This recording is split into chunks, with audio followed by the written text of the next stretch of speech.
Hey everyone, welcome to yet another episode of Drink While You Think. I'm your host Kenji. I'm Matthew. And as always, or at least as of recently, this episode is sponsored by our friends at Chargeover, where they send us amazing beer, most importantly, but actually they do a kick-ass job on handling all of our billing and invoicing. Check out Chargeover. Purpose-built for integrating with QBO and Xero. The Chargeover team rocks. Thank you again for sponsoring. And that leads us into... That ruined it, dude. I had been practicing my voice. This episode of Drink While You Think is brought to you by Chargeover. Chargeover, who sent us a little bit of beer, and then we're going to plug them for eternity because we love those guys. Thank you. Thank you. You too can sponsor Drink While You Think if you just send us beer. And Matthew will speak about you in that amazing radio voice. I can speak about you with you in this voice. So, what are you drinking? We just scared off any potential sponsor. So I'll go first. I'm drinking. I think you had this one before. You didn't drink it on here. This is their Belly Buttons. DDH stands for Double Dry Hopped IPA. I don't have that one. We don't. This is Black Stack Brewery. I had Black Stack last week.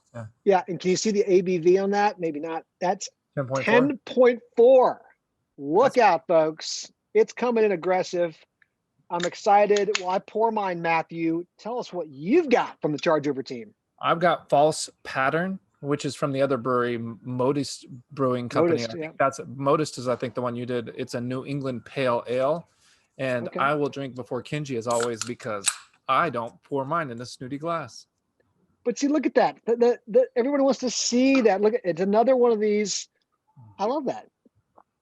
It's going to be cloudy, little hazies, they call it, which should be fruity. Let's see. Oh boy, this is yummy. Smells juicy. Cheers. Cheers. Let's see. So what do you got for us today, man? Another good one, man.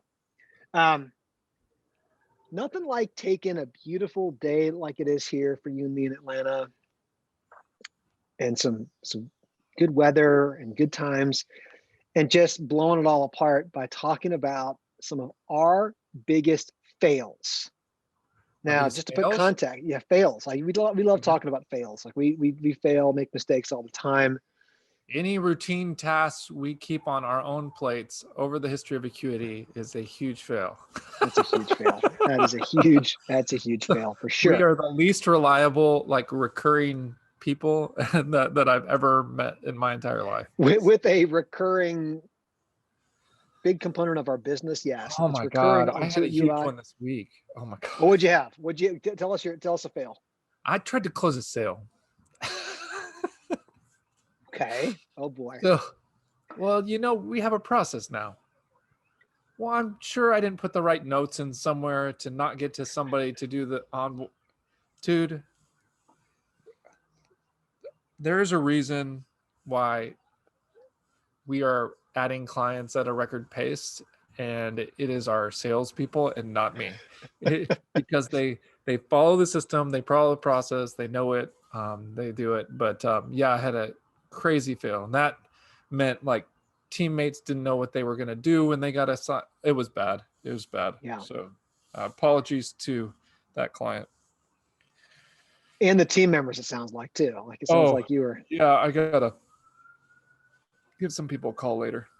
So, well, you had the right intention. You wanted to close the deal, but you just didn't follow the process. Yeah. How very non-accountant of you. That's not a very big fail. We have much bigger fails in our past, but that's the one that's top of mind. I'll give you a big one. I'll go to a big one kind of on sales and marketing. It's one that you and I it just hits me every time. I think I've talked about this before, maybe even on conferences. The one that still eats me up is the leaky bucket problem we had. And not that we haven't had it again at times, but the leaky bucket issue of being, we were just pouring gas on the fire on the sales side, and we were growing so much, and we had no attention to our retention. I mean, our churn rate was just through the roof, but we didn't care. We weren't even looking at it. We're like, dude, look how much we're selling. We are going crazy. We just, I mean, it We just didn't was not care. We just were oblivious. we were below. Well, yeah, that's a good point. We were oblivious, which might be We worse. would have cared. Well, I guess you don't care when you're a startup and people are just pumping a bunch of money into you. And I think we'd seen too much of that, and we thought, well, we can do that too. And you're right, we were oblivious, and we just sat there pouring more sales into the top of the funnel or the bucket, and there's a hole in the bucket. It's all falling out the bottom. Not good clients, bad fits, no process to retain them, overwhelming our team, and it just was awful. That one hurt a lot because one, it hurt financially, and it hurt too. Like that, we built up this huge sales team, and the only time in our history we've ever had to do a layoff is we had to let people go because of we're just too dumb to like pay attention to some of the basic mechanics of it. You're like, oh, that one, always bugs me. But that was a big fail. That was a big fail. I hated that one. We had a lot of sleepless nights on that one of just like, gosh, we're stupid. And anyway, I hate those ones. You make lots of fails, but ones that affect other people, like, that will hurt. Give me another one. Give me another one of yours. Oh, the 2018, we'll get cute and hold on to crypto fail. Oh, yeah. It'll go up forever. I remember you calling me. You're like, let's do it. I'm like, oh, that sounds good. I don't know. Yeah, that was expensive. I remember that. There was I believe somewhere that showed up on our P&L in 2018. I think we have a loss carry forward. A capital loss carry forward. Because on that one, we had a capital gain, not a capital gain on that one. We had a bit of a capital loss, and yeah, that's humbling. Like, right when I think we were really at the height too of promoting ourselves as like one of the top crypto based firms, focused on that. We were really good at accounting for it. We accounted for it properly when we lost all that money. So that was part of the problems. We had to look at it every month on the P&L. You're like, damn, there's that loss.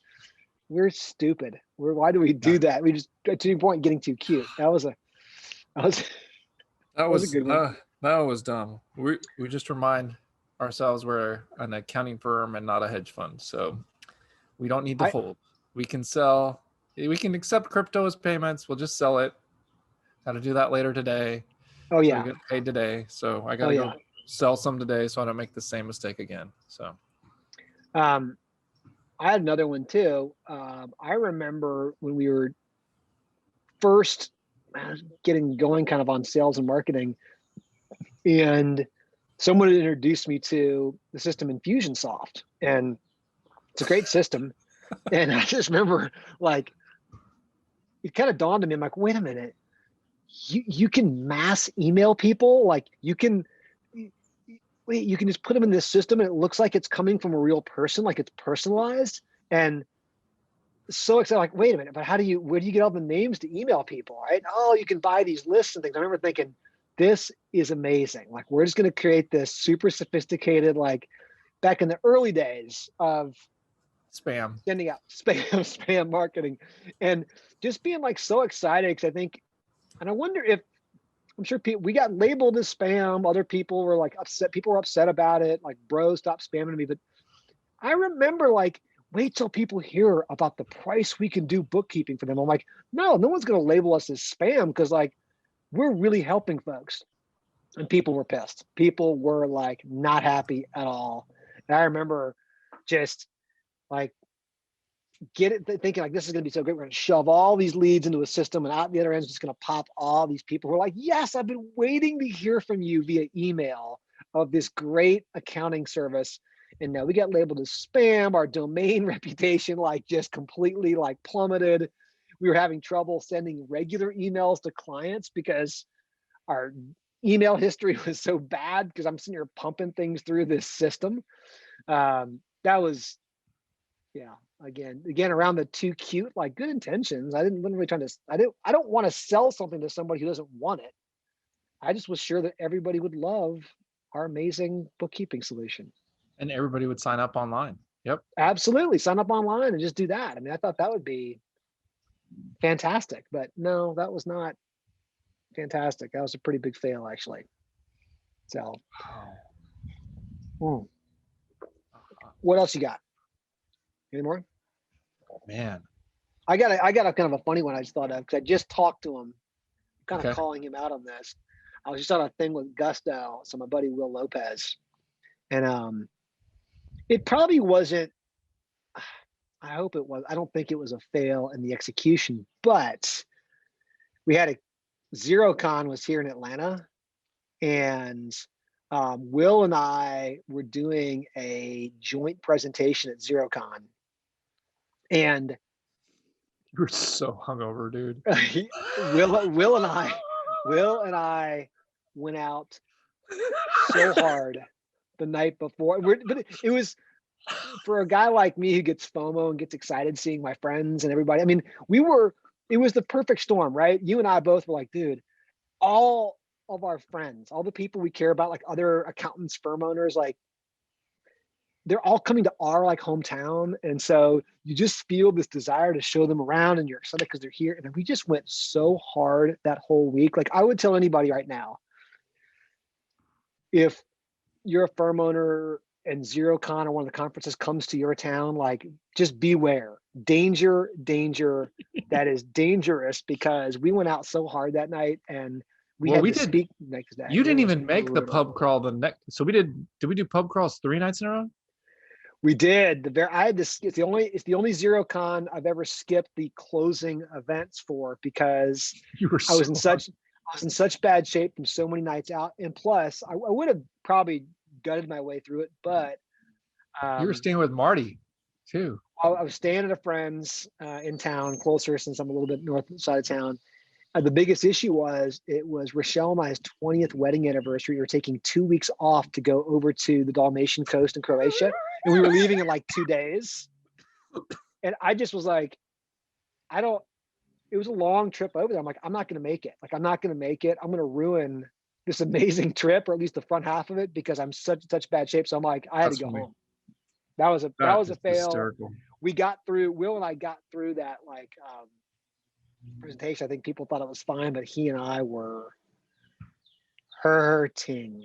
I can't remember who it was that brought you coffee. That was like, are you kidding me? Who was that? That was a different. That was a different time you were hungover? No. Actually, that was your kind of that. Oh, hey, cheers. That was Alicia Fleary. Alicia was like, yeah. Alicia's a very funny,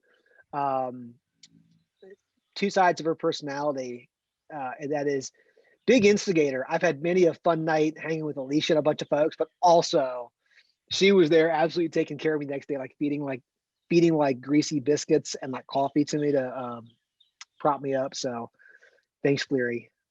She was good enough. That's pretty. That was pretty.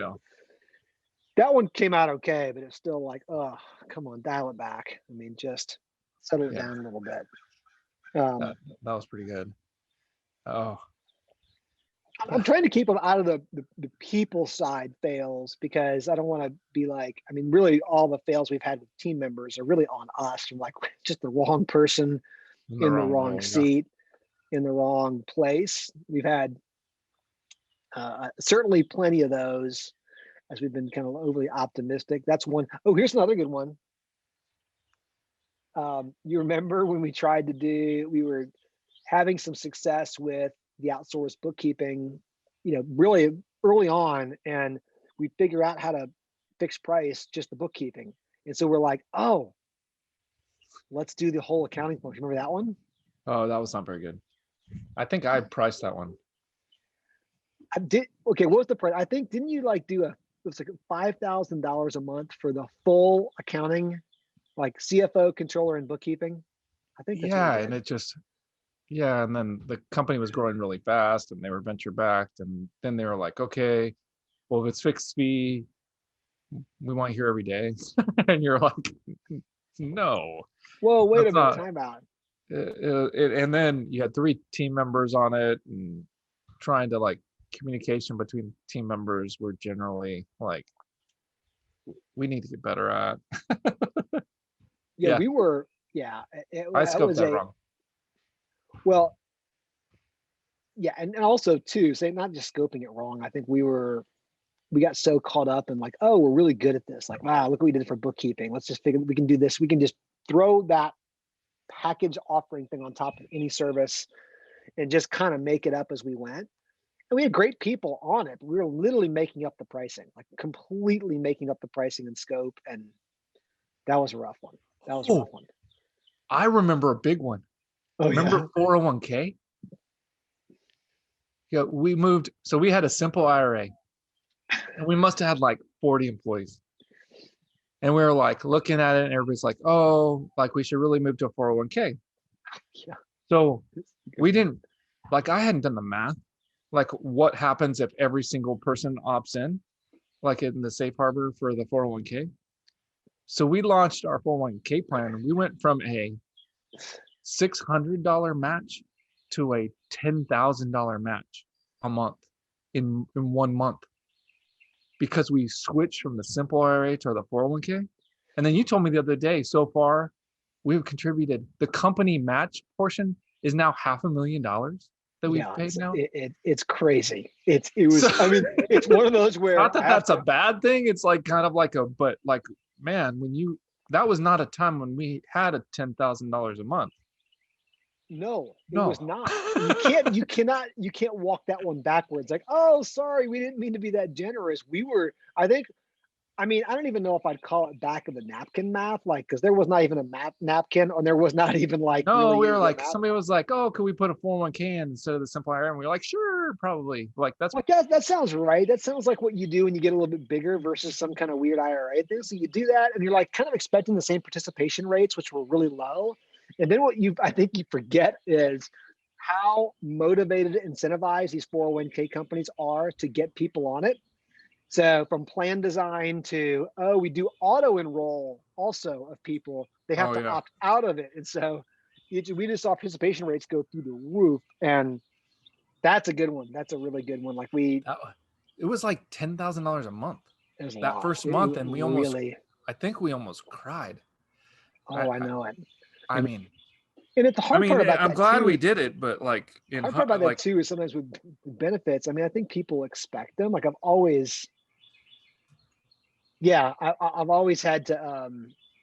It's hard to be like, well, look at the value of all of our benefits, right? It just something to me feels a little awkward about that. You can't really quite do that sometimes, or maybe we just don't do it very effectively. But yeah, that was rough. That was a good one. That was a good one. I remember that one. That was a heart-stopping month. Like, because we're like, where are we going to find $120,000 a year?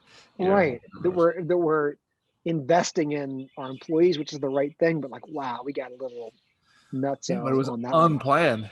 That's a good one. I mean, going back even further, I remember I couldn't stop myself for a long time of like, we'd get, you start selling a deal, a CFO deal in particular, and it'd be a cool, interesting client, and they'd get attached to you, and you're like, I know I'm not supposed to say yes. I have to find another team member to do this. And I sucked at saying no. Like I'd just be like, oh, I'll just do it. Like I want to close this deal. Yeah. And I remember having in one case, like promising clients, like, sure, I'll be your CFO. And I'm looking at it going, how am I going to do this? Like, I don't even have enough hours in the day to satisfy their needs. Right. Or certainly not to run Acuity or to do anything there. And you're doing like all the internal accounting and billing on the weekends. I remember I used to always go in at night, late back to the office and just like, and mostly because I couldn't say no. I couldn't say, hey, there's someone better for you on this. I just could not, because I was so fearful of like, I just got to say, oh, I remember the biggest one for me. Yeah. So when I bought into Acuity, like there was a 4-month lag between when I could come and when I did it. And there was may have been a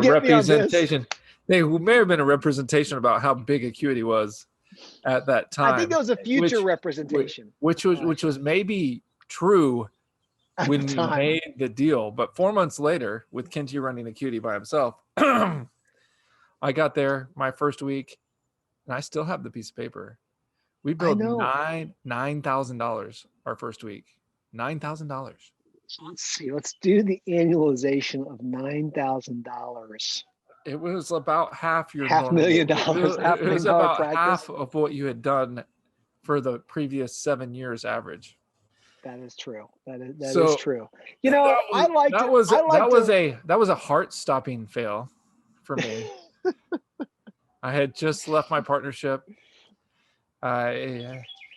Those bridges, were too freshly traversed, not burned, but too freshly traversed to go back over. Let's just call it they were burned. You were going back in there, and you were going to take some arrows from some people. Oh man, I couldn't. Yeah, they wouldn't. I mean, I don't know, but that was painful. I don't know what Kenji did in those 4 months.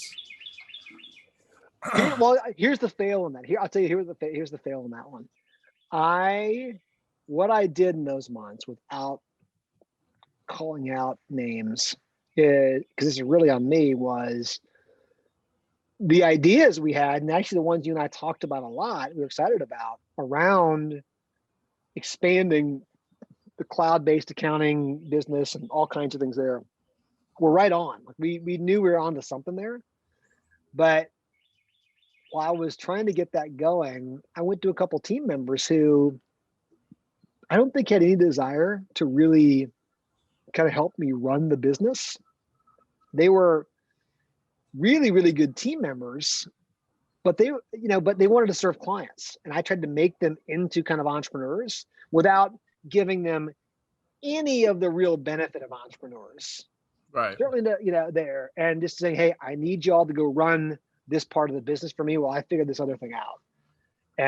And that was a huge fail on my part, because we've seen this so many times. We've had, whenever I look at our personnel files, you realize how many people have walked through our doors. You're like, oh my gosh, I forgot about that person. I mean, it's 17 years plus being at 100 people. I mean, you're going to have a lot of people. How few of them have really been, they're not entrepreneurial. And that's a fail on my side, because you just think that everybody thinks like you, right? I think that's a big mistake people make. Yes. Huge fail. We make that all the time. We talk about our little echo chamber, because you and I are like, well, that's a great idea. I think that way too. Therefore, everybody thinks that way. And actually, no, nobody does. Nobody thinks that way. Nobody's motivated that way. And you're just like, what was I doing? Why was I putting that responsibility on those people, or expectations, and assuming I could take my eye off the ball and all that stuff while I was over, I don't know why you took that eye off the ball on that one. That was a big deal. That was a fail. That was a good fail. You suck, man. You're always going to get me on that one. That was a big fail. It was $90,000 that first week. I was expecting double that. Like, it was just like, listen, if you're expecting to go over here and break the bank at Acuity, that's a fail. I wasn't expecting to break the bank. I was expecting to struggle at the level we were at, not at half the level we were at.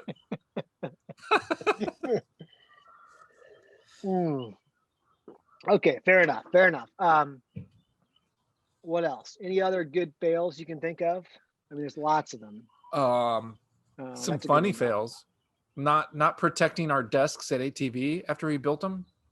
So when we moved into our office, it was like a brand new co-working space. So like in true entrepreneur fashion, when you rented a desk, you had to put it together, and you had to get the chair and put it over there. And then IKEA desk laying in an old conference room, you had to go build yourself. Yeah. So we would go and build it, and then we would leave for the day. And then by the time we came back the next day, some coder would have stolen it, and we would have to go build another desk. That was the worst ATV fail, probably. That was kind of a funny one. Like that one was kind of funny. That was kind of funny. I mean, just, how many desks did you build? Probably about like 5 or 6. I got really good at it. In fact, I used to bring my son in there, and he and I would go build them together. I was thinking in my mind, like, oh, so he'll like this. It'll be like Legos. We loved doing Legos when he was little. And I think he was like, no, this is not that cool. We got pretty good at IKEA furniture. And you get really good at using those stupid little Allen wrenches, those cheapy ones you get. If you want to go pro move next level, you get the Allen wrench drill bit, and then you can knock, which I didn't do, but then you can knock them out quick. But yeah, it's just so much IKEA, and That's pretty funny. That was a bit brutal there. Yeah. I'll also say another fail. Okay, I'm going to give one back to you. Oh crap. Okay. This is not nearly as bad as coming in when revenue is $9,000 a week. But I also remember when you were like, we always used to love we still love betting each other on things. We love like messing with each other. Like that motivates us more than anything, like you and me like doing that. And we had a bet. I don't remember what it was, but you were like, hey, if I win the bets, well, I lose it obviously. You've got to let my custom tailor come in. Oh yeah.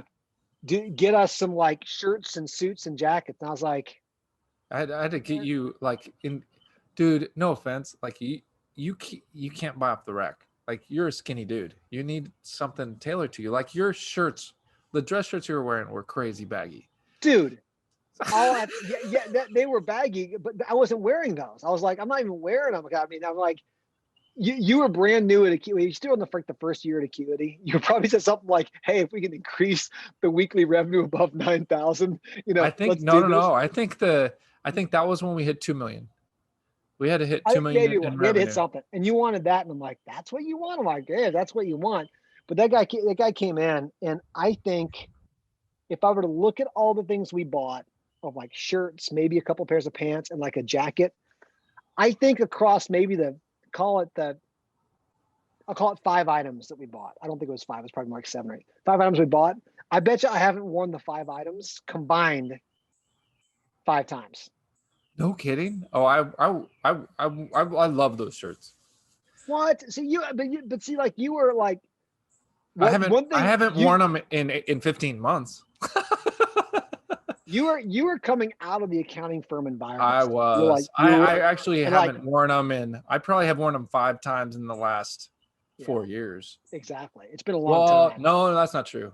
Those shirts I wear to church. I do wear those shirts to church. So I like those shirts for church. And those pants I wear to church. You do? And then the jacket is the only I have one jacket. That jacket, dude. I think you have all of one jacket. Like you have one suit and one jacket that fit at least now. I have one good suit. I have one good suit at this point. That's it. But yeah. That was my fail. I will own that fail. I did. But I do enjoy, but for whoever's out there, like the one person that made it to the end, I do enjoy the random like set a goal and then like have to do something. So yeah, we're good. So I know we still haven't gotten our 7 million goal. So I still have that one written down. When we do that, we do it, but that could be a whole episode of some of our bets. The things we do that are just kind of, I don't know. For us, they're silly. They motivate us, but other people are like, "You guys are." I can't remember what was the last one we had. Do we have a good one last time? Like, do we have a good one for 6 million? No, because one of them we had for the when we had the car subscription service. Oh yeah, that was really good. Like we got like car subscriptions, which is a whole different story from this venture-backed company that was Matthew and I for 2 years didn't own a car. We subscribed to a car subscription service, and it was awesome. It was. That was like the greatest perk ever, and we didn't realize we were being actually used for test data, and it went away. And it went away, and now I'm still sad. I'm still very sad. So yeah, but those are some good fails, man. How about hopefully I'm going to switch over here to rating our drinks. I'm hoping I don't feel like this was a fail. At least the false pattern for me. The false pattern. The New England. I've got mine pulled up here. Let's do mine first. Oh, you got your pulled up first. You go first. You always have to go first. That's fine. Well, no, it's just easier because I tee it up and I get it ready. Holy cow! Look who rated it before me. Looks like your cousin. What? Like my cousin? Yeah, he's drinking one of these. Again, triple New England IPA. Hold on, one more sip. Man, These are That's like really premium, good. these are premium beers, I think. These are really good beers. I'm going to give this one, I think I'm going to go a 3. No, I can't decide between a 4 or a 3.75. I don't I'm think you going to can go go below. I don't think you can go below 4. fine. I'll go 4. I'll go 4 because they're always fun. I'm going to go 4. It's They get the not, Chargeover quarter point bump. yeah, they do. It's not, yeah. Hey, Black Stack Brewing, you got a little bit of a higher ranking. Ooh, I brought it down. They were 4.4, but you got a little bit higher because of the team at Chargeover. Really pretty good though, but it needs, I thought it was going to be a little more hop characteristics to it. Still really, really good. How about yours again? What was the name of it? False pattern.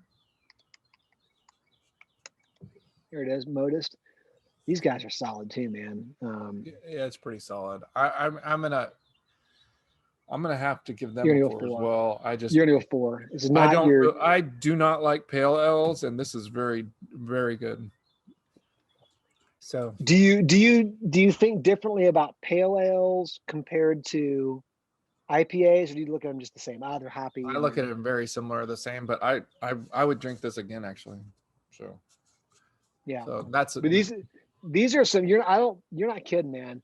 These are some high quality beers for sure. cool, man. Well, Thanks for rehashing all of our fails in public. I appreciate that. yeah, that's why I went 10 point. And don't forget, you 10.4%. too can sponsor Drink While You Think. All you have to do is send us beer. Can you say that one more time with the proper voice?